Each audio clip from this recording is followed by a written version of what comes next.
You guys cannot know how perfectly timed a day drinking episode is for me today. Boy, howdy. I tell you, I needed 2 cocktails the second I woke up today.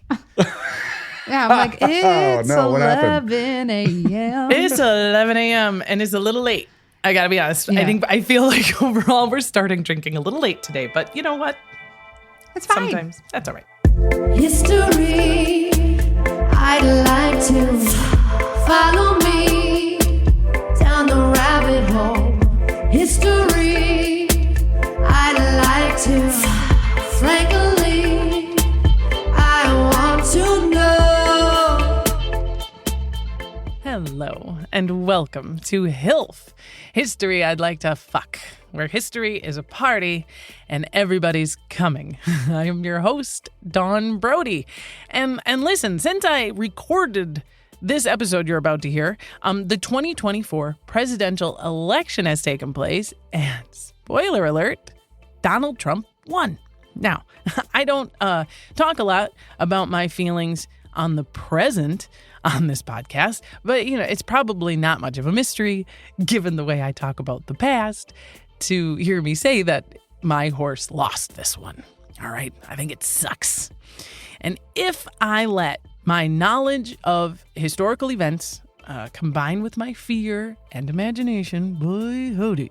I mean, it's probably never a good idea with me to ask, right, what's the worst that can happen? Because I got fucking charts, man. That being said, if the internet is to be believed, all right, there are many of you, too many, who have given in to despair. I mean, I'm hearing like a lot of folks advocating for rage, and they're cutting off family members, giving up on the future. And wow, listen, please take a little perspective from your friend Dawn, okay? Things are definitely about to get very weird. Okay, all sorts of crazy shit is definitely going to happen. Some of it we might be able to predict. Most of it, though, is going to have all of us on our heels. And it's okay to ask yourself, what's the worst that can happen? But please, girl, take it from me. The best that can happen is in them cards, too. It's true. Okay, history's full of them. All these unlikely flowers that grow from giant piles of shit. All right, but Dawn, no, fascism and nuclear winter. Well, all right. Hey, listen, if the shit truly hits the fan here, man, and all your favorite end-of-the-world dystopian plot lines do come to pass, guess what? You're still gonna need to find hope and joy in there somewhere, all right? Somebody's gotta be juggling in that bunker, bitch. So buck up. Okay, learn to make toilet wine. Which brings us really to our episode today, the history of the toast. Now, as this episode comes out, it is right before Thanksgiving here, and listen, election or otherwise, we are entering some of the best weeks for drinkers and some of the worst weeks for the sober. But for drinkers and non-drinkers alike, all right, really even for the kids who are watching us toast, right, and they've got their little paper cups with apple juice in it, we toast. At weddings, at funerals, when we meet, when we part, we toast. And it is a beautiful and ancient tradition. And whoever you are, okay, when you're done with this episode, you're going to be fully loaded with amusing stories and little snippets of toasts that'll really blow their hair back around the festive punch bowl this year. With me are 2 connoisseurs of drinking. Juliana McIntosh and Brad Sutton. They are the niece-and-uncle-team behind the hit podcast, The Art of Drinking. And girl, we are about to drink. During this episode, we make and drink 2 giant cocktails. So if you haven't yet, you can find the recipes and directions on how to make these in the show notes, and you can go right now. Go ahead, go get a big ice cube and a fancy strainer and drink with us. Let's get started.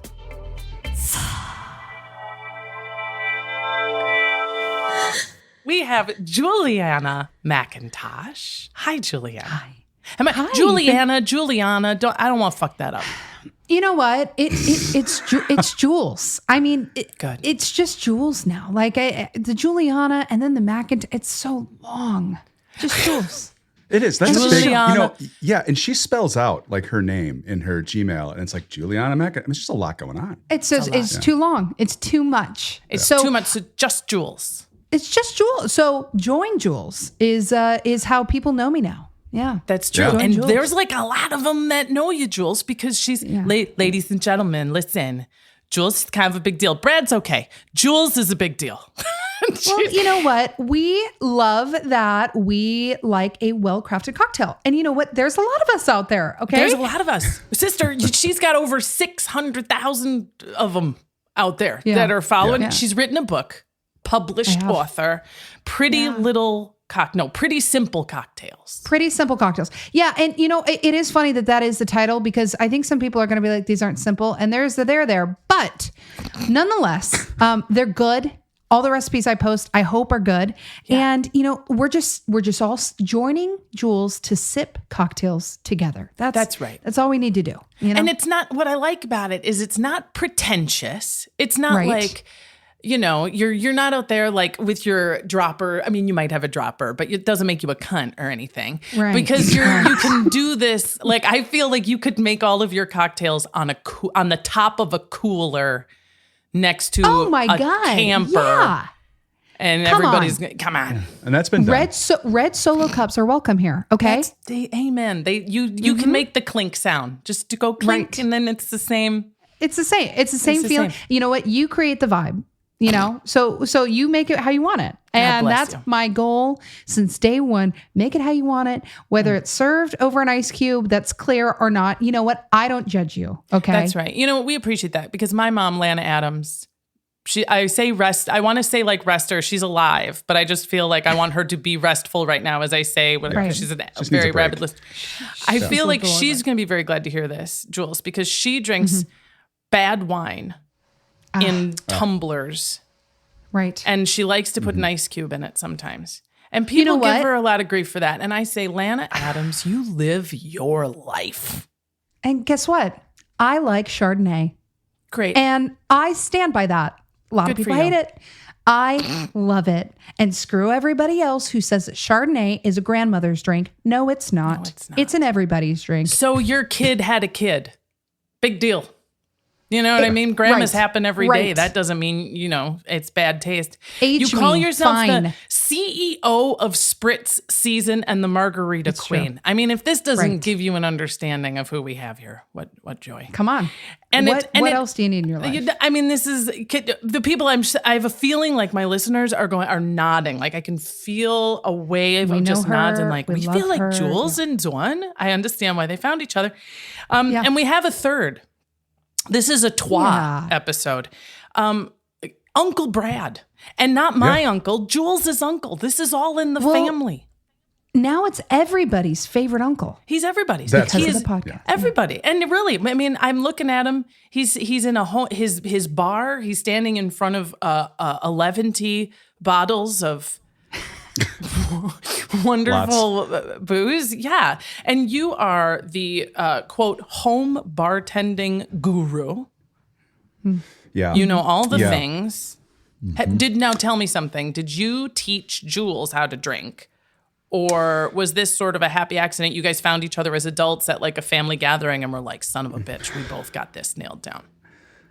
Actually, I did. I taught Jules how to make cocktails at a holiday party. What was it, like 2018, Jules? I think so. Yeah. So she comes to Minnesota and she's like, hey, Uncle Brad, will you teach me how to make some cocktails? And I was like, sure. So we throw a holiday party at my house and I've got a center island in my kitchen. And so I go out, I buy her a little kind of starter bartender's kit and get her set up, and I buy the alcohol and I get little taster cups, little solo taster cups. And so we proceed to make 3 cocktails and then pass them around the room, right? And I give her the recipes to take home with her and then email them to her, of course, because, you know, she's got to take those home. Yeah, she's younger than me. She's digital, right? Yeah. So and then she takes that back to California, starts making cocktails at home, and her sister, which is her sister Luciana is a Another long name. Luciana McIntosh. Luciana Yes. McIntosh. Yeah. You're So my she's Luciana, Juliana, coming to the McIntosh dinner time. My parents really wanted to make it difficult for everybody. Yeah. Uh-huh. we got a little Irish, Scottish thing going. Or I'm sorry, Italian, Scottish thing going. So anyway, she takes us back, and her sister is like this gifted photographer and videographer who probably has like the most interesting life. She travels all over the world taking pictures for Yeti, and she's a freelance photographer. Like, mind-blowingly awesome lives, both of them. Very cool. And they put it online, and boom, she like starts this like empire. But I think the important thing here is that, yes, he taught me cocktails, but he taught me drinking. I think it was either you or your mom who gave me the tip of, with every drink, a glass of water, you won't be hungover the next day. I think you gave me those. I mean, you really taught me how to drink, which is valuable information there. The podcast, did it come very organically? It sounds like so far it's just been like we all like each other. We're all dope as fuck. Our knowledge bases overlap beautifully. And then poof, right? Well, interesting. So Jules is, she's off running the world on social media with like being a top influencer in the spirit space. And she says, gosh, Uncle Brad, it would be cool if we maybe did like, let's do a video together and you do something old, I'll do something new. And I'm like, all right, I'll go into the backstory behind the drink. So we're doing these YouTube videos. And then my other nephew, Ian McIntosh, her cousin, he's like, gosh, you know what? This would be better if you guys did it as a podcast. I know somebody that's in the podcast space. Why don't you go talk to him? And so we do. And amazing. Next thing you know, we're rolling a podcast. And I realized the old versus new title was just a little rude, So we needed to switch that up as well. It's like, what are we trying to say here? You know what I mean? So we switched it up. Oh, you're so sweet. Yeah. So we switched it up, and the art of drinking, and it is really funny. At first I was like, the history is really cool. I don't know it. Are people going to like it? And I think outside of the recipes, people love the history of the cocktails. I think it gives people even more reason to drink, which is, you don't need a whole lot, but when you do, it's fun to have that knowledge, It is. Well, and it's a social thing. I think one of the best things about drinking is that it's very social and it actually liberates your speech a little bit and makes you more free-flowing. So if you are, while you're taking in chemically the thing that helps you talk, you have in your back pocket a little something to say about that drink. It's like, boy, howdy. Welcome to all your room full of your new best friends. It's exactly. perfect.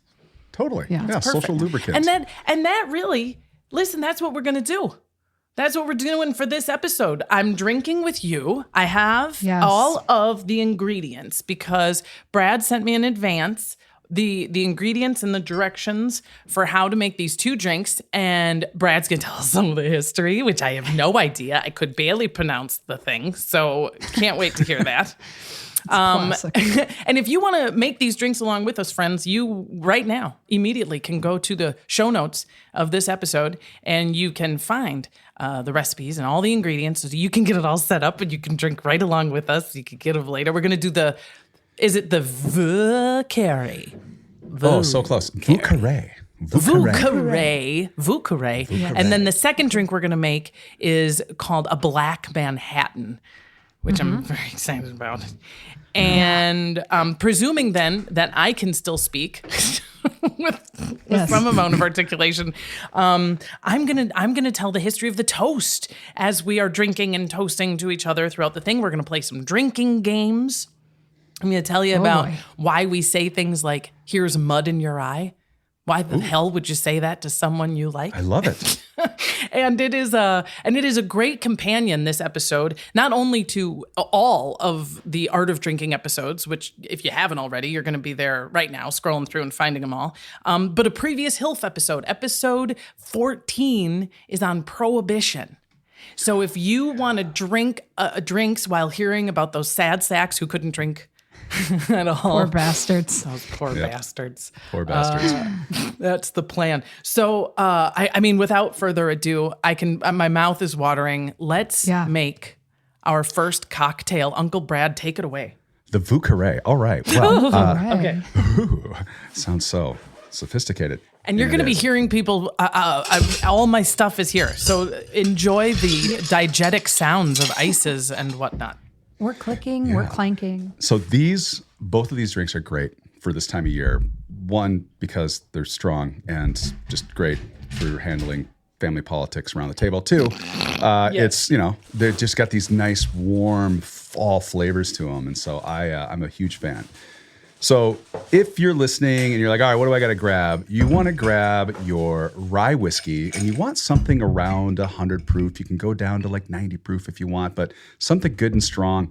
And then you're going to want to grab some cognac and you're going to want to grab Benedictine, and that's Benedictine D.O.M. A lot of people make the mistake of grabbing B&B, which is brandy. And Don't do that. Don't do that. Nope. You want the D, not the B. Yeah, there you go. The DOM. I have, for my rye whiskey, I'm using Bullet Rye. Nice. Oh, One of my okay. favorites, yeah. And I got a little Knob Creek going on here. All right. How you doing? I end up with stuff, obviously, because of what we do here. I got a bottle of Whistle Pig Farm Stock Rye. Okay, Yeah, way to well, one you up know us all. what? I Jesus just Christ. here. Oh my So, and then so you've got your Benedictine, and then you're going to want sweet vermouth as well. Yep. And I would say, if you can find it, if you can find Dolin Rouge, that's great. Or just kind of any sweet vermouth will The Antique is my favorite. do. Antique is a good one. Yeah, Oh, very, that's very Okay. potent. And you're going to want Peychaud's bitters, which looks like Peychaud. And it's the stuff that's in the liquor store, and it's red liquid on the inside, and it's got the white label on the outside. That is definitely how we pronounce that in Wisconsin. Peychaud. Hey, give me the Peychaud, huh? Yeah. I'll get that red stuff there. Yeah. Okay. So, and then you're also going to want Angostura bitters, which we all recognize Angostura bitters because it's the stuff that's got the label that's too big in the yellow top. Why did they do that? We talked about that, didn't we? Yeah, we talked about that once. That was actually a mistake. They were entering a contest, and there's two brothers, and the one brother bought the wrong size labels. They go to the contest, and they actually end up not winning the contest. But one of the judges says, "Hey, the bitters were very good, but you want to hang on to this label thing and maybe kind of run with it." And they did, and so they've always had the two big labels. By the way, fun fact about Wisconsin and Angostura bitters? No, tell me. Give it There to is a us. bar on Washington Island, right off the tip, right of Door County there. The Thumb. The Thumb. And it's called Nelson's Bitters Bar. And it is I think the number one selling location for Angostura bitters because they do bitters shots. They got through Prohibition by allowing people to drink bitters, which actually is strong. It's like 80 proof. Yeah. Wow. And so, and no urinary tract infections probably out there on Washington Island. All stomachs were settled and great. Successful. All right, so you've got your goodies. Now you're going to take your mixing glass or some type of vessel to mix everything in and put ice in that. So let's add, and this is kind of a really simple recipe. So we're going to add 3/4 ounce of our rye whiskey to the glass. We're going to add a 3/4 ounce. Am I going too fast? Sorry, you guys just pouring it out. No, I'm with you. All right. 3/4 ounce of our cognac. Also, you guys, this is going to be a funny podcast today. I barely ate breakfast, so we're in for it. Great. Fantastic. I'm going to love this. Great. All right. I can't wait. We're going to learn so much about you, Jules. Oh, great. Three-quarter ounce of sweet vermouth. Okay, all right. Boy, this seems like a lot already. I'm not going to lie. Yeah. We're getting in there. NGL. And then it's 2 teaspoons of Benedictine, which works out to about 2/3 of an ounce. 1 teaspoon is 1/3 of an ounce. So you ever see 2/3 of an ounce? That's 2 teaspoons. 2 teaspoons. Got it. So just go between the half and the quarter line too if you just kind of want to shortcut it. Great. All right. Now, we're going to do 2 dashes of Peychaud's bitters or Peychaud's. Peychaud's, okay. Okay, got your Peychaud's in there now. Yeah. Okay. All right, now we're going to do a 1 ounce or 1 dash here of your Angostura. Okay. And then you're going to want to stir it for about 20 seconds. And the reason you're stirring is because you want to dilute it, because it's pretty strong, but you also want to cool it off. You don't say. Yeah, very strong. Yeah. Just give it about 20 more. Sorry, about 20 seconds here. And I'm not really counting. I'm just kind of feeling the time right now, and the time feels about right. Okay, You trying great. to say that you do this good. often? That seems Yeah. great. All right, now I get right. my fancy strainer. My strainer looks like a dorm room ramen strainer, but we've already established that Sorry. we're not Hey. judging here. Yeah, we're not judging. We're not judging. The point is you don't want to get all the ice in there. So I've got a cube in my rocks glass, a double rocks glass, and I'm going to pour over the cube.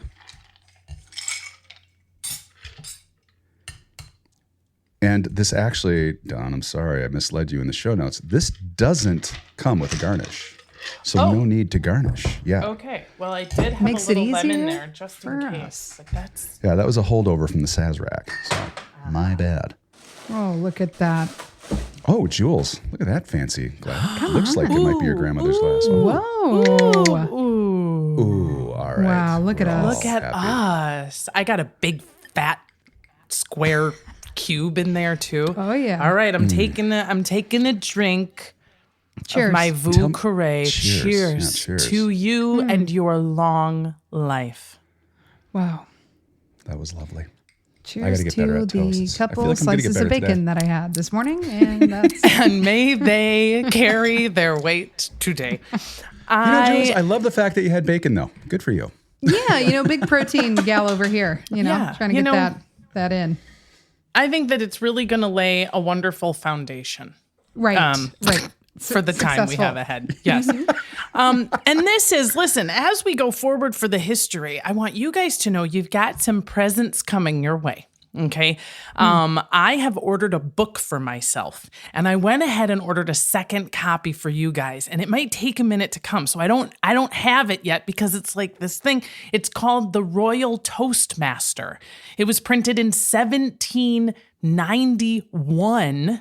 Whoa. It is the first collection of toasts from around the world. And here's the full title. All right. The Royal Toastmaster, containing many thousands of the best toasts, old and new, to give brilliancy to mirth and make the joys of the glass supremely enjoyable. And it does include the Seaman's Bottle Companion, which is a collection of exquisite modern sea shanties. Oh, my gosh. That sounds Can you amazing. imagine how much better all of our lives are about to get when this book comes? Oh my God. Yeah. As it those stands, though, nuggets. I've only been able to find small segments of this book, but it has formed a good part of the backbone of the history of toasting that we are about to do together. And I'm going to start. I do have a drinking game coming up for you both. I know this is an elevated cocktail, and customarily you save your drinking games for when you've had more than 2 strips of bacon, and perhaps you haven't begun with pure booze. But Yep. here we are. Yeah. You know what? I believe in us. If it was easy, everybody would do it. Okay. Right. And where I went to school, like, this is, come on, drink's a drink. Hey, I went to college. Okay, I can do this. I already told you I'm from Wisconsin. I feel like, you know what I mean? Disclaimers and footnotes are fucking, we're done. Yeah. Everybody listen, I knew in college that was from Wisconsin knew how to drink. I can't tell you how perfect a segue, though, this is to our story right now, because Brad and Jules, the first ever recorded toast. Now, we know for a fact people have been drinking to each other's health. You know what I mean? For a long time before this story. But this is the first one where we have a written record of it. Okay. It is in 450 AD England. So that means we've got our toes right over the edge of the Middle Ages here. Okay. Oh, okay. And we're in England.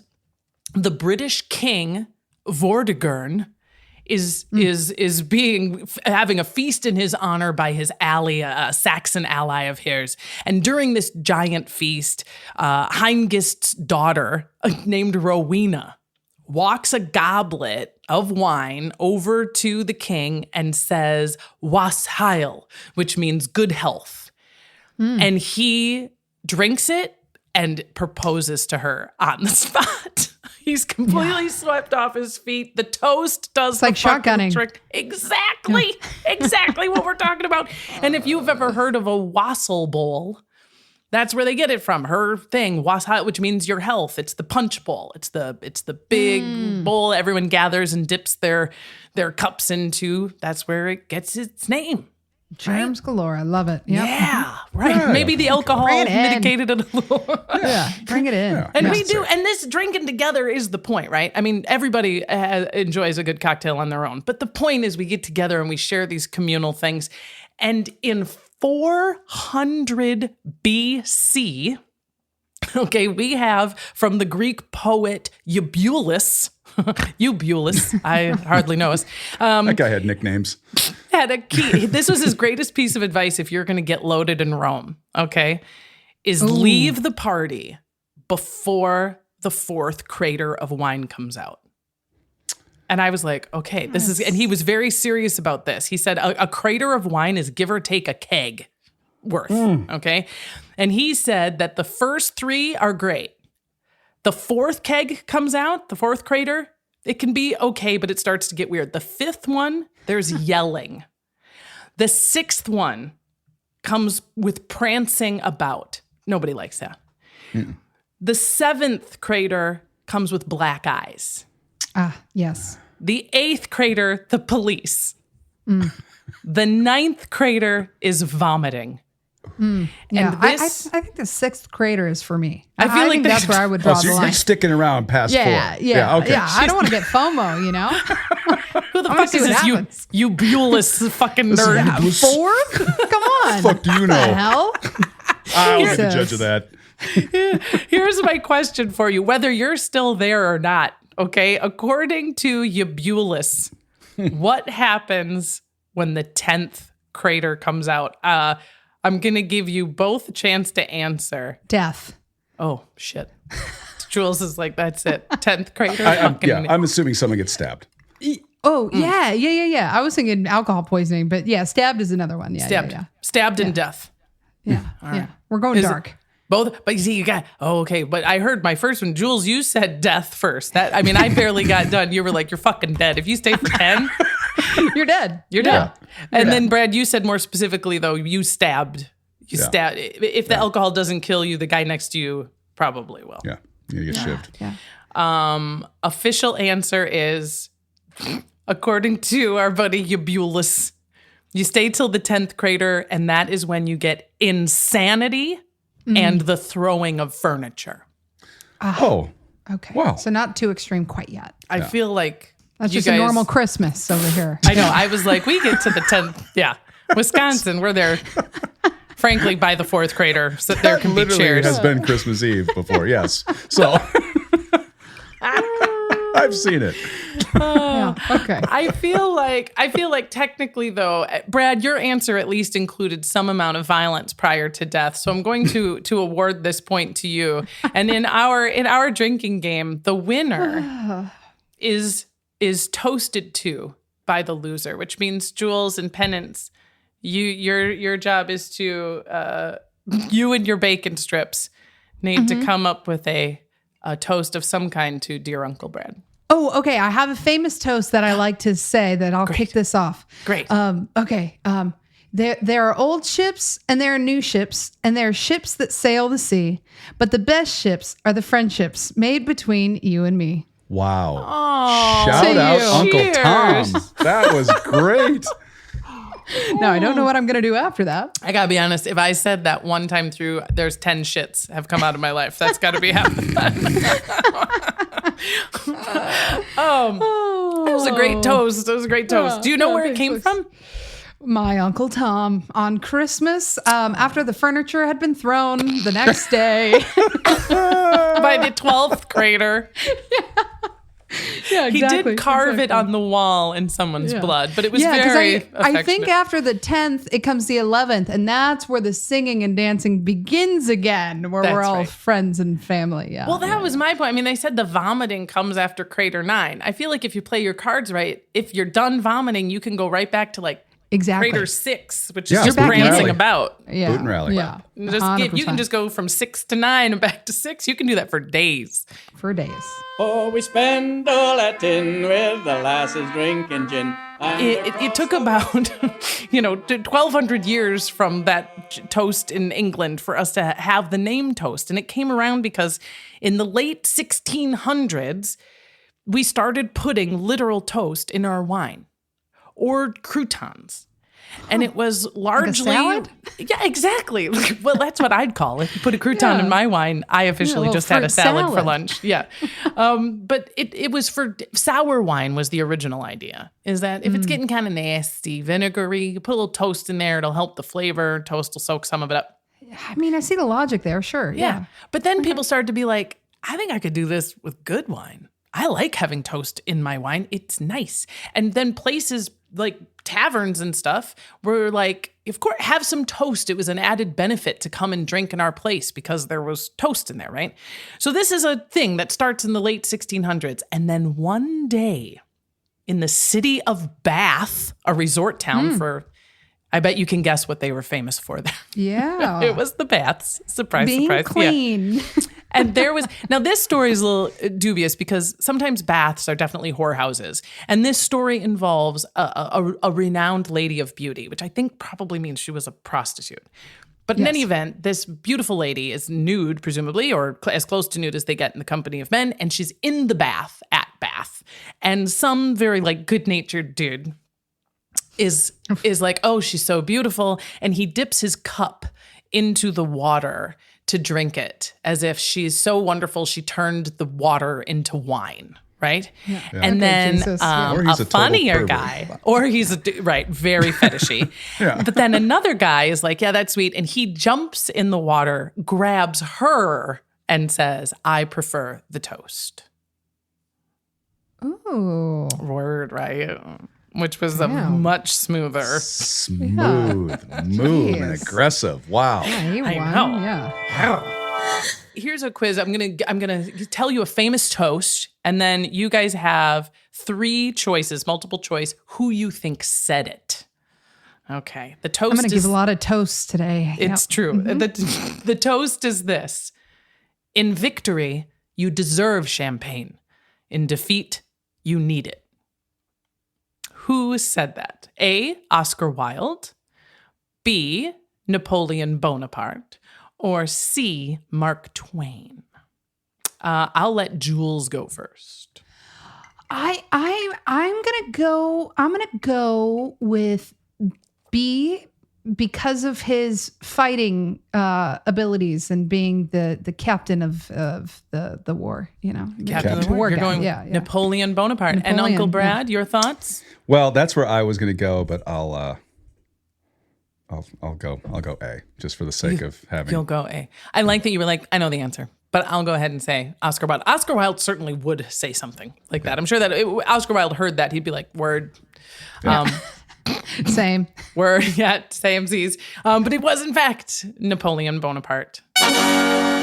Which means, Uncle Brad, we all await a toast Well, to Juliana McIntosh. do Juliana. So here's one because I like the water and I like to sail. I wish I was a pirate, but I'm not. May the winds of fortune sail you. May you sail a gentle sea. May it always be the other guy who says, this drink's on me. Oh, I cheers. love it. Cheers. Cheers. Mm-hmm. An amazing toast. An amazing toast. I It makes the sip better. It does. It does. It It's does. like a hug. It's like a hug before the sip. Yeah, yeah. It's like you do deserve this sip. Here you go. Yeah. Oh, here's one of my favorite toasts. This is from the Prohibition in the 1920s. Okay. Here's to Prohibition. The devil take it. They've stolen our wine, so now we make it. I like it. Yes. I'll It's cheers nice. to that. Yeah, I'm I'll cheers cheersing to that too. Yeah. Why Yeah. not? All right. All right. Hey. Now, here's a question. Now, when you go to weddings, Do you know the customary order? This is, of course, people work on their toasts. This is often the one environment in which even your nominal drinker will work on their toast. Do you know the official order that the toasts are supposed to go in? I had no idea there was rules. I was just at a wedding this weekend. Which I would think the order would go first the father, I think. Right. Because the father of the bride is giving away his daughter to this new family, which traditionally they were giving them land or animals in order for their daughter, it's all the transactional. Dowry. Right. Yes.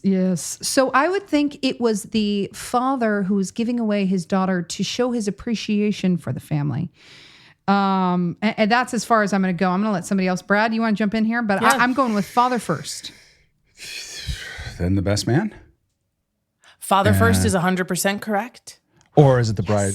And is followed by the best man. You guys have 2 out of 2 so far. Absolutely right. Wow. And generally speaking, there's no rules here. This is very much like our cocktails, Your wedding, your fucking business. Do a church, do it in a barn. People can talk out of it. But in the tradition, the best man goes next. And his toast is often kind of supposed to be very amusing. It's like touching for a guy. Sort of the idea. And then do you know who traditionally follows the best man? I would think the maid of honor. The maid of honor. If women are still allowed to speak. That would be nice. Then, they get to have a chance to do that. I sobbed. I was a maid of honor to my friend Rhiannon, and I sobbed through the whole fucking thing. I was a mess. Yeah. I thought I would be so funny and so cool, and I just went like ugly gasping. It was my gosh. That's surprising because you're so you're a performer, right? Like you are. I know you'd think up so, on but stage making people laugh. Right? I know, but I thought I'd nail it. But there's something about like those real, actual, like maybe actors are less able to mask real emotion. Like we're pretty good at bringing out. Like if I ever need to play a maid of honor, I'll be able to cry my eyes out. But it turns out that like as a maid of honor, I can't not cry my eyes out. Yeah. Maybe. Wow. But that's why I always say you gotta write it down because you never know what's gonna happen to you when you get up there. Absolutely correct. Absolutely correct. You'll just start talking about your favorite dogs. And no, I'm sorry, but nobody cares. Yeah. Nobody cares. I went with the wing it approach once and that wasn't great. You can't wing it. No, this is like an open mic. Open mic rules. You need to have at least a rough outline because you'll be blinded by the light. Yeah. And then just generally the rules of a toast are that you never, no matter how long the toast is, no matter how long-winded and off base they go, it is very untoward to lower your glass. That I believe. So you're supposed to keep it up the whole time? Exactly, which is why you probably like pick up the little glass. You know what I mean? You don't have to hold the boot stein. And you can put your elbow on your hip. You can probably, but if you lower that thing, you're basically destroying their marriage. Over. You're ending, and their marriage is over too. You've done that, and you never, ever, ever toast with an empty glass. Oh my God! It can have water. You don't have to be drinking alcohol, but you can never lift an empty glass into the air. You animal! Is this amateur hour? You can be sober, but don't be a dick. Yeah. Hi, I'm Hal Loveland. And I'm Mark Gagliardi. And we're the hosts of We Got This with Mark and Hal, the weekly show where we settle the debates that are most important to you. That's right. What arguments are you and your friends having that you just can't settle? Apples or oranges? Marvel or DC? Fork versus spoon? Chocolate or vanilla? Best bagel? What's the best Disney song? We Got This with Mark and Hal. Every week on Maximum Fun, we do the arguing so you don't have to. Oh, all answers are final for all people for all time. We got this.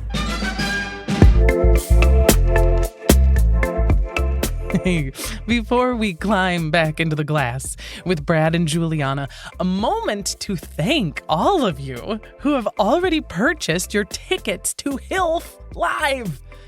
On Wednesday, December 11th, HILF is taking over the main room of Flappers Comedy Club in Burbank, California for a night of comedy, history, and games. A bunch of previous guests who live in and around LA are going to be there, and I can't wait to laugh and play and drink in person with you. For those of you who can't make it, don't panic. All right, you'll hear and see the whole thing as soon as it's released. Because if you don't already, you're about to subscribe and... Follow me, follow me, follow me, follow. Follow me, follow me, follow me, follow. Follow me, follow me, follow me, follow. Follow me, follow me, follow me, follow.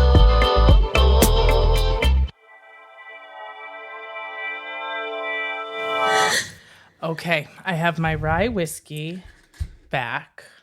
And cherries this time, right? Yeah. Yes. We are back. You can hear the clinking of glasses. As we get our things together for our second drink, I do have a question for you, Brad and Jules, just between us three. People are listening to this. It's post-election. As we are recording this, it's pre-election. We have no idea what's going on. Yeah. And I am going to go to Wisconsin Rapids, Wisconsin, centermost point in the state of Wisconsin, for Thanksgiving this year. Fun. Yeah. And it could be fraught, let's just say.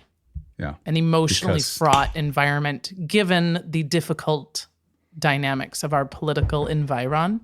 Yes. Yep. So with that in mind, how is your family dynamic? And what role does drinking play in your big one. larger family Yeah, dynamic? huge. Yeah. Huge. Does it calm is. things down or does it amp things up? It depends. So I'm going to tell you. So you people may be like, wait, this dude's name's Brad Sutton, but her name is McIntosh. So I'm a half brother to her brother, and I'm my dad's only child. My mom had 3 with another Tim, Tom, In Tammy. a traveling Brad. show, my mama used to dance. Pretty much. No, I'm kidding. Mom, I'm kidding. I love you. I love you. Love you. So Jules, her brother, her dad, and then his brother, my other brother, right? Very different personalities. And my sister, even different personality. I mean, like firstborn, secondborn, thirdborn, all classic traits. Timmy, of Tommy, bird Tammy. order. Yep. Timmy, Tommy, Tammy, Brad. Yeah. So I get along with everybody, right? And I play it cool. And so like you're talking about it's going to be contentious after the election. Like, yes, my brother Tom, I love him dearly, loves to talk about politics. Tom, who had the great toasts. We've already Yeah. already lifted our hats to Tom. Yeah. He's literally the world's greatest guy. Yeah. Right? Just don't talk politics with him. But he is Yeah. the And then biggest you'll be safe. heart, Yeah. most giving person ever until you hear his political views and you're like, doesn't jive with the way you act, but okay. Anyway, so lovely guy. And then, my other brother, Tim, kind of plays it cool too. He likes to stay out of conflict. But when the family gets together, it all just kind of depends upon what precedes it. Now, drinking is always involved. It always has been, not to an unhealthy level. We just all love to cocktail around here. My dad was a bartender. Like I grew up in the bars, right? Yeah. My mom was a waitress. That's how they met. And so she grew up in the restaurant business and then decided, I'm going to go off and do something else. So we all kind of, Tim, Tom, and Tam all worked at the same place as my mom as they grew up. Yeah. So like everybody's been around this. And so, and that carried over obviously to, Jules and Luch, your sister. And so it's just like alcohol's always kind of been around. And even on your mom's side, right? Like you guys are Italian. You love the... Yeah. You got to have the limoncello after dinner, the Yeah, wine the traditions. during. Yeah, the Amaros, Got to. I know. Yeah, So- I know. I got tricked into by my uncle on my mom's side when I was younger at a wedding to try grappa. And that was the worst experience I've ever had in my life. And they I'll thought it take was paint off the hilarious. wall. As I'm sure it was. I'm sure it was. But yeah. But joke's on them. Now it's your job. Look at me now. Look at me now. Yeah, no, I will say on the McIntosh side, we fight, we cry, we laugh, and we just imbibe. All of the emotions always come out. But we always end up at the end of the night, somehow in a circle, arm in arm, shoulder in shoulder, singing Ideally. some kind of carol.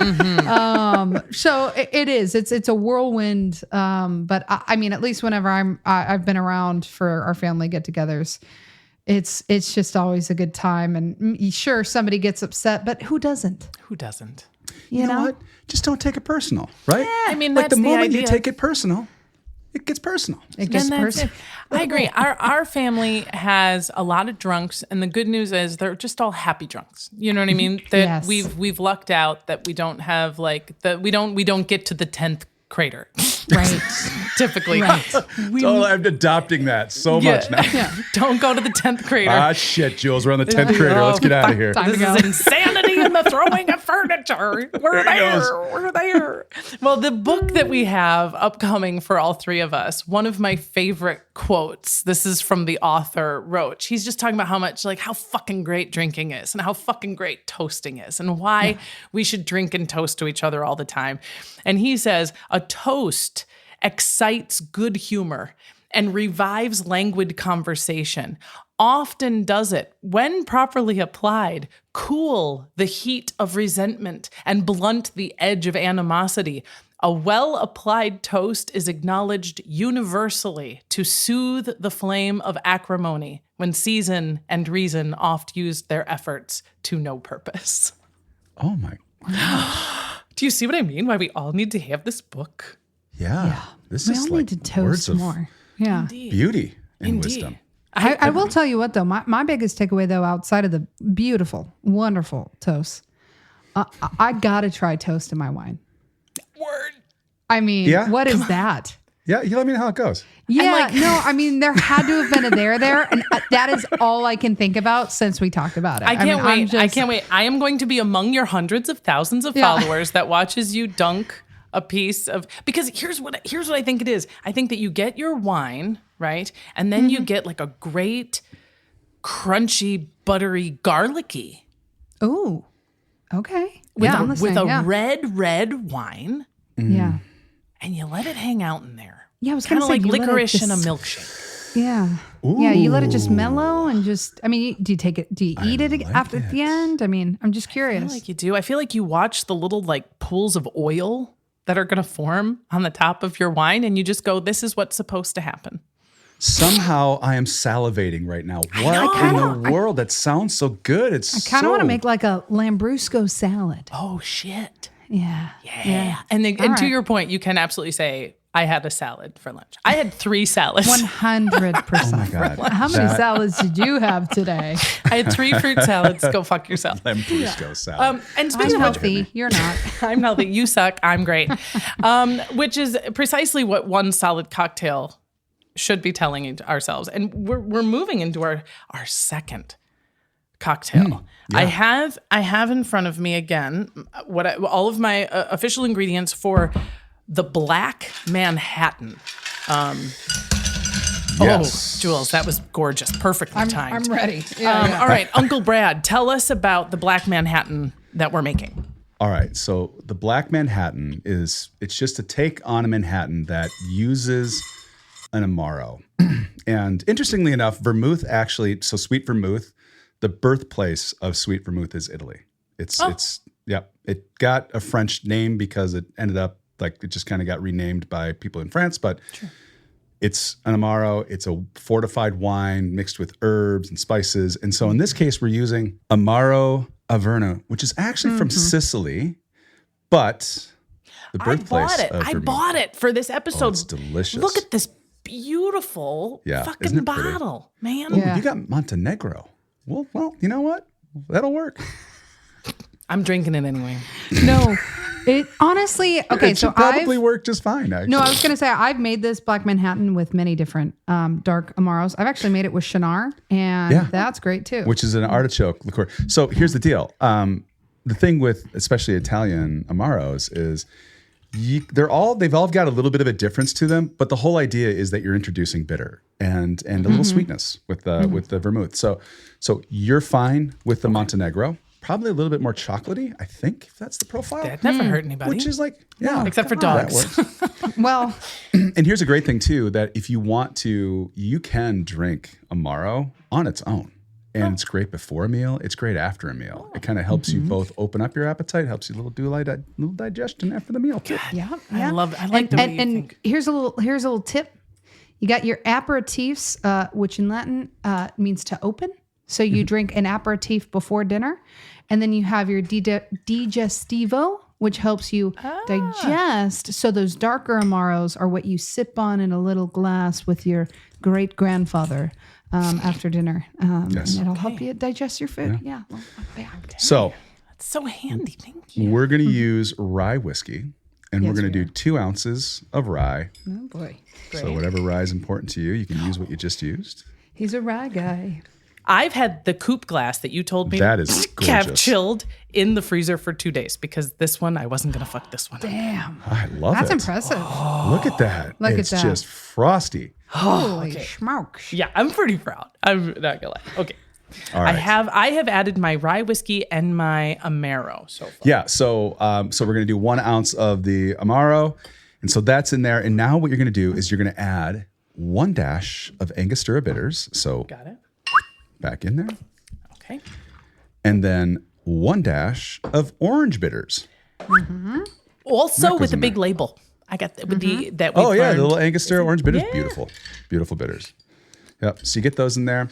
And again, what I like about this, very fall flavors. Just, man, it just feels like the cold air is outside, right? And Brad, you had talked about sweet vermouth, but we're not using sweet vermouth in this recipe, are we?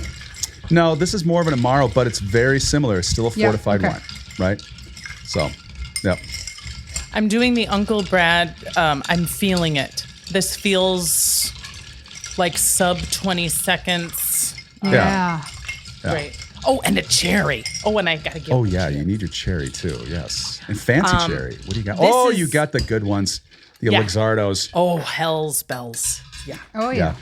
It's about Sweet little 18 bucks a candy crack. treat. And just so you guys know, I have my glass with water and ice, so it will be chilled Very nice. by the time I dump it. And I'm going to use my ramen strainer.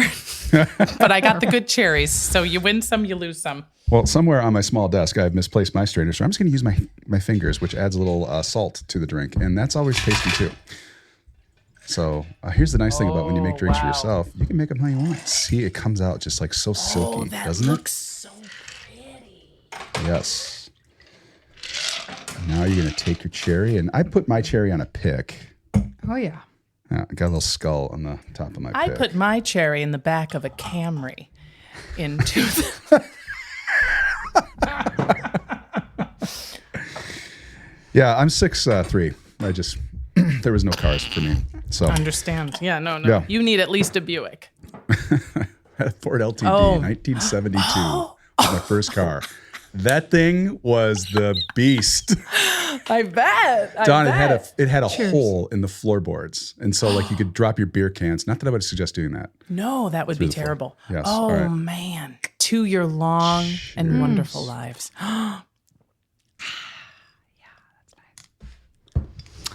Yeah, that's good. And then you got a little treat at the end with your little cherry at the Yeah, you get a little snack. Man. Yeah, so you got a That's little bitter delightful. in there. Mm-hmm. It's one of those where it's like, I love my job. I love That's so right. much. What I love about rye That's whiskey right. is it reminds me of like standing in the middle of like a field where the grass is dry. You know, you can almost taste the dry grass. So it's like such a fall flavor to me. Oh, I love that. And the Manhattan, part of the reason why I encourage the black Manhattan in this is because the traditional Manhattan is my dad's favorite drink. Yeah. Wait, now hold on. And- You said you're from Wisconsin. Yeah. Wisconsin does things a little bit different. So was your dad a brandy Manhattan guy? No, but Okay. we don't judge. If you wanted a brandy Manhattan, we would usually say you want a brandy Manhattan sweet. Would let them know that that's what you were after. Yeah. But if you're making a Manhattan for Jim Kriskowski, okay, you got to get you a much bigger glass than this. Eh? I love Jim already. Jim's my guy. Yeah. All right. And it would be wild turkey, probably.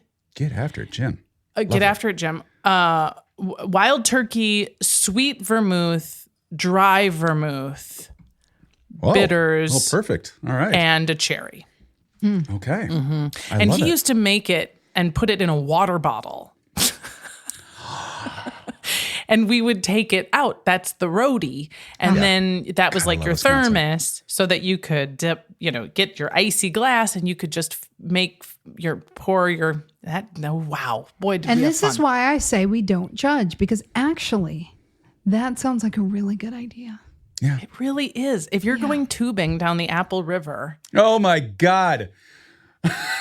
you can't forget your sunscreen or your water bottle full of pre-mixed cocktails. The only time I've been in the back of a police car. Apple River. It was wet. You were very soggy. Oh my goodness. Hey, I Wasn't my have fault. a tidbit of history for you. This isn't a quiz. We are going to play the drinking game again in a moment, but this is just curious. Do you know why we clink glasses No. when we toast and when we cheers? Why do we do that? Wait, is this? Oh, it's a quiz.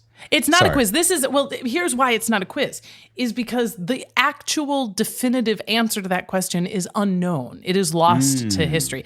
There are 3 terrific theories that I like very much, but it's kind of one of those freebies, can't get it wrong kind of things. So do you have any guesses on why we would clink glasses when we toast? To if ensure possible? that person has a full glass. I like that. Don't be a fucking asshole, right? Because we already said you can't toast with an empty like, glass, let so you're me cursing. see your glass. Clink me, so Clink I know. me, bitch. Yes. Yep. Okay, I like it. I like Why it. would they clink? Is it? I don't know. I mean, like poison. Like I don't know. Is poison involved? I mean, to make poison. sure. Poison's one of my favorite theories. Yeah. Wow. Because it was so common that, these feasts, these giant events in which warring people or competing people or powerful people would get together, that there's always a threat of assassination, right? And so in one of the ways that you ensure that your glasses aren't poisoned is you hit them together as hard as you can, ensuring that a little bit of my beverage goes into your cup and a little bit of your beverage goes into my cup. And in this way, we can both be calm and satisfied that we haven't tried to poison each other. Oh my God. Okay, I have another idea. Yeah. If you're rich, it would show the sound of the glass. So if you have a cheap glass, people would want to know what kind of money you're working with. That's my right. other theory. I like that. Back to our like red Solo cup in the cocktail party coming in being like, Funk. yes, that's right. Here's one of my favorites was that the idea is that when you clink glasses, it makes the sound of like a bell, like a little bell.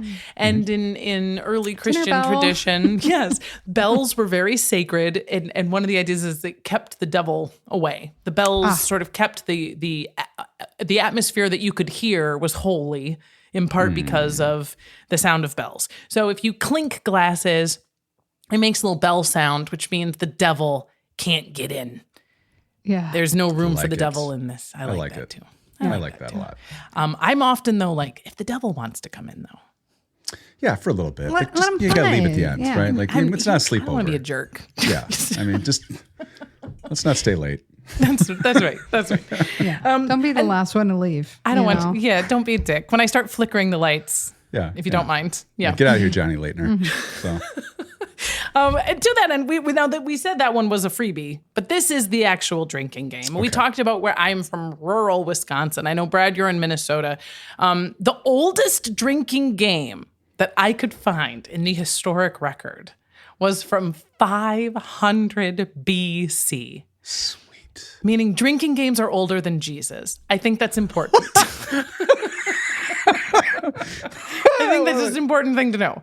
And the first drinking game was that everyone at the party had to drink for every letter of his mistress's name. So if you're dating a Juliana, you're fucked. Get out of here. If you're dating a Dawn, you're still fucked, but in a different manner. In a different way. In a different Yeah, manner. like you go CJ. Exactly. So our collective art of drinking HILF mashup spin on the ancient drinking game of every letter of your mistress's name is the competition is this. I am going to tell you a very difficult actual city in Wisconsin. And whoever can spell it the most accurately is the winner. Okay. You're going with Oconomowoc? The enthusiasm. The enthusiasm is overwhelming. Yeah. Okay. Such a bad speller. And if there's a tie, I have a backup. So here's your first actual Wisconsin city. Ashwaubenon. The city of Ashwaubenon, Wisconsin. I will give Brad first swipe at spelling Ashwaubenon. Yeah, so let me pick my jaw back up as I collect flies. As I'm looking into the sky as what this looks like.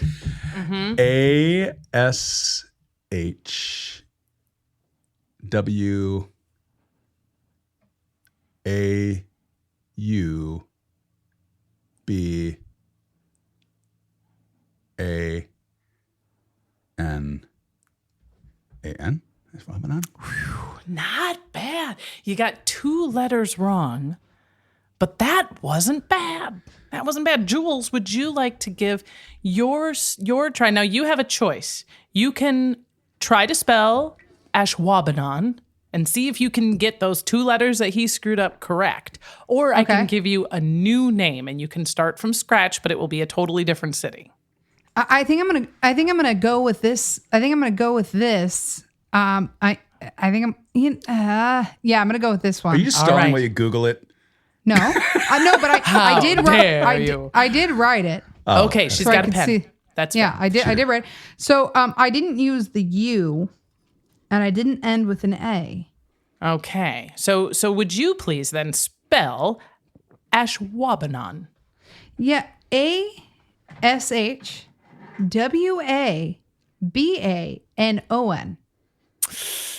1 letter off. Not bad. Okay. By the way, I did write that before Brad started speaking. I just want the record to show. I believe you. I believe you. You're pretty honest. Ashwaubenon is spelled ASHWABENON.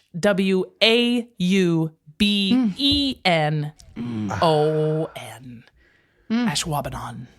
Now, the other city you could have gotten, and Brad, I thought it was so funny. You said it before we started. It's Oconomowoc. Oh my God! Thank God I didn't take that. Wauwatosa. Holy shit! I mean, and if you are a traffic cop in Wisconsin and you pull over one of my dear sweethearted relatives, one of your field sobriety tests may be, where are you from? And if you say, I'm from Oconomowoc, they go ahead. Go ahead and go home. You said that perfectly. You're off the hook. Yeah, no need to walk the line. Now, I mentioned at the beginning of our episode that I had an origin story for Here's Mud in Your Eye. Have you guys ever heard of this toast? Often people lift their glasses. Here's mud in your eye. Have you heard that before? No. Okay. I have a theory. I've heard it, but I want to hear it. Oh, you've got a theory. I have a theory. Yeah. Okay, so we recorded a podcast. Oh, no, maybe not. Wait, maybe not. We did? Well, yeah, I was thinking about the talked about ice. I was thinking about the ice and how they had to transfer ice and all the stuff that would get on the ice because it was like horses and pulleyed through. So I'm like, mud in your eye. Maybe that means you have ice in your glass. Oh, So like your ice was dragged through the streets, got a little mud in it, but big deal. Yeah, but you have ice, so we're rich because ice was expensive. So cheers to you. I don't know. I really just pulled that out of my ass just then because I'm on my second cocktail. I felt really confident. So I'm very confident. I answered that very quickly. I have a lot of ideas, and I'm very confident. Listen, I am an ideasman, and that's what just came out. I have a lot of ideas. It was a great idea. It's a great idea. Brad, do you have any ideas? I don't. No, that's okay. Here's one of my favorites is that Jules, I had not in my research found that story that you referred to. That doesn't mean it's not correct. Yet. The most prevailing theory for why we say here's mud in your eye is because of the Bible. It's a joke about Jesus.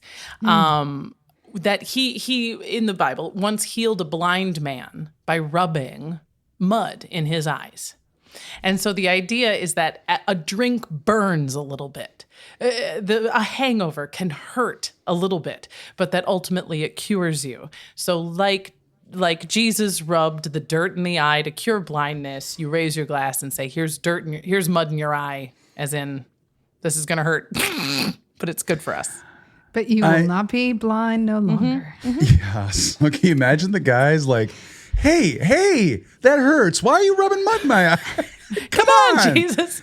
What the? I'm just, and then the surprise of being like, yeah, it's great. And that's the most prevailing. That was the most common, but it was sort of like one of those things in history where only like 60% of the sources seem to align. So the honorable mentions, I think, are worth mentioning. One of them is that the origin of here's mud in your eye is from racehorses, because racehorses kick mud up when they're going really fast, when they're winning, when they're cruising, they're kicking up mud. And so here's to mud in your eye. Here's to you kicking ass and winning the race and kicking up mud. Great. I like that a little bit better. Yeah, I do too. Another Jesus one was, says- and Jesus was like, thank you so much, because I don't appreciate it either. Yeah. The other one is farmers. Here's mud in your eye. The idea is that you're a farmer. You've worked in the fields all day. You've been pulling all this stuff, and you've got mud all over your hands, and you wipe your sweaty brow after a worthy day of hard work. How lucky are you? Yeah, I like to have that. mud in I your think eye? that's my favorite. Yeah, like cheers to you. Cheers to your mud in your eye. You love that mud. You deserve that mud. A darker version is that it came from World War I, World War II trench warfare soldiers who were witnessing some of the most atrocious acts in human history, and that the mud in their eyes was what prevented them from seeing some of the worst stuff. So here's mud in your eye. We hope you survive and don't see all of that horribleness. Man.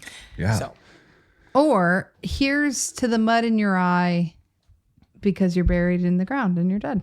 hey, here, we're all gonna die. Cheers. I'm telling you, everything can be surrounded by the celebration of life Amen. with death. Amen. And Jules, I don't know if you've been doing this on purpose, but you have effortlessly transitioned into our next thing, which is who the hell wouldn't be for toasting? Certainly, Right. in the wealth of human history, there is no such thing as an anti-toasting movement, right? Right? Wrong. Unless. Wrong. Really? I mean, we have are people who these who believe in bitter abstinence. individuals? Can you believe? Yeah. Well, yeah. Same people that walked around and be like, you know what we should do? We should stop drinking. Yeah. Stop it, And also everybody. stop masturbating and stop drinking. And it's like, what the Yeah. fuck are we listening to these people? What the fuck? Yeah. You killjoy. You. Yeah. How dare Let me guess. This was in the Prohibition era when times were good. right. When everything was so Yes. great and everybody was so happy. And we thought vaudeville was funny. Like, there's no chance we would have thought vaudeville was funny if everybody had been, a bunch of sober people being like, I that guess, true? a woman in a dress. That is so true. Oh, what a terrible time. It was a terrible time. It was a terrible time. But this actually predates Prohibition. But yeah, this would be exactly the kind of dumb shit ideas that the Prohibitionists would have been reviving. This is your next quiz official test boy. question. Why? What was the main reason that the anti-toasting movement, other than just that it encouraged drinking, which they already hated, what was their main reason for being anti-toast? It's multiple choice. Okay. Okay. A, Thank God I didn't blurt out an answer. Yeah. A, because it was an ancient pagan, pre-Christian thing to do, right? And they don't like the idea of that. 2, that it was a post-Christian but anti-Christian sort of mockery of communion. This idea that we have wine and bot and toast and bread, and it was just a little too close to communion for their comfort. Too close to home. Right. Or C, that it was a waste of bread. So were they anti-toasting because of it being too old, too ancient, too pagan, too current, too sort of anti-Christian, or a waste of bread? Jules, you get to answer first. I'm going to go B. I think people hate when you're anti whatever their belief is. So I'm going to go B. I'm going to go B. B. Yep. Final Too answer, anti-Christian. How dare you mock How dare communion, you mock us? you Yes. drunkards. Yeah, okay. Yes, absolutely. That's a solid guess. So as you were describing this, I'm like, oh, people are pissed off. They're wasting bread. But that's like a kind of a today thing. I can see people being bitchy about that today. So I think more along the lines is that it was a pagan ritual and these Puritans wanted to turn us away from our pagan ways. Wow. Nailed it. Uncle Brad. Wow. Here is the quote from our buddy William Prine, who was an anti-toasting advocate. What a fucking nerd. Can you imagine waking up in the morning, looking at the terribleness of the world at any point in human history and being like, you know what, I'm going to stop people lifting their glasses and saying nice things about each other. These fucks. Okay. Yeah. Honey, get my coat. What a bitch. Here's what he wrote in a treatise called Health's Sickness in 1628. He wrote, "This drinking and quaffing of others' healths has its origin and birth from the pagans, heathens, and infidels, yea, from the very devil himself." Ah, of course. Of course. Jules, as you have sadly lost, I would like you to dig deep among your bacon pieces, which are drowning in liquor, They're and gone. find within you the poetic words to toast to your dear Uncle Brad. This is coming straight from the heart. I have no more to pull from. I only had one up my sleeve. Here we go. May your bottles always be filled. May your glasses always be chilled. And may us all sip together carefully crafted cocktails at our will. Cheers. Oh. Wow. I like it. That was great. Oh, thanks, guys. Jules, Wow. that was a good toast. That was a really good out of my toast. ass. Thanks. I mean, your didn't ass, stink at all. I want to say that I usually talk about the history anals, but I think in this case, your anals have truly, Have truly Superseded. brought alcohol Produced wisdom good toast. to the table. it's true. I have our final quiz question. I feel like we're all sufficiently Soused. sauced. Souse. I've completely lost track of who's ahead. So in the spirit of spirits, I think we just go, everybody wins. Yeah. Everybody wins. Everybody wins. It is a who said it, the toast. Okay. The toast is this. Always do sober what you'd said you'd do drunk. That will teach you to keep your mouth shut. Who said it? Was it A, Betty Davis, B, R.I.P. Frank Sinatra, or C, Ernest Hemingway? The quote again is, always do sober what you said you'd do drunk. That will teach you to keep your mouth shut. Betty Davis, Frank Sinatra, or Ernest Hemingway?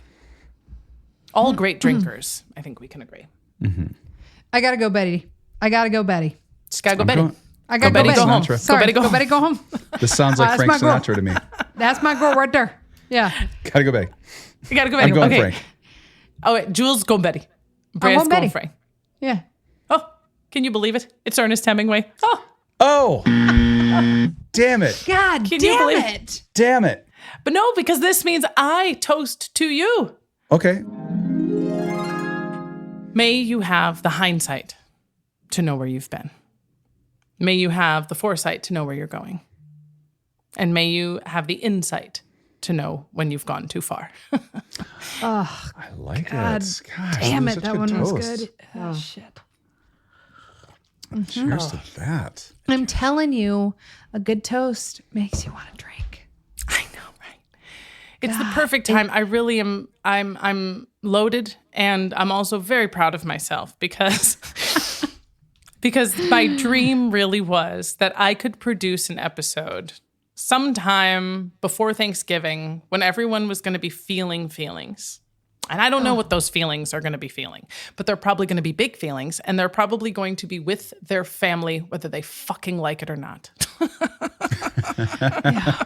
And you two are such great family, and I hope that if things go south in Wisconsin Rapids, Wisconsin, that perhaps I could join the McIntosh Sutton clan. Oh, yeah. God. You are now, with all those toasts, family. Honorary. A familia. A familia. You could even join my Italiano familia. We will take you in. Hey, Juliana. So long as you can keep up and drink with us and eat, you're good. Oh, God, I love limoncello. We need to do this more often. Let's do it every Thursday. Perfect. All right. Yeah. See you in a week.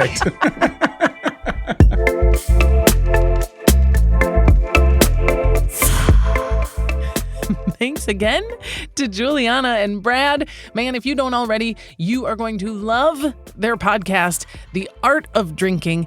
And you should go right now and buy Juliana's book, Pretty Simple Cocktails. It's great.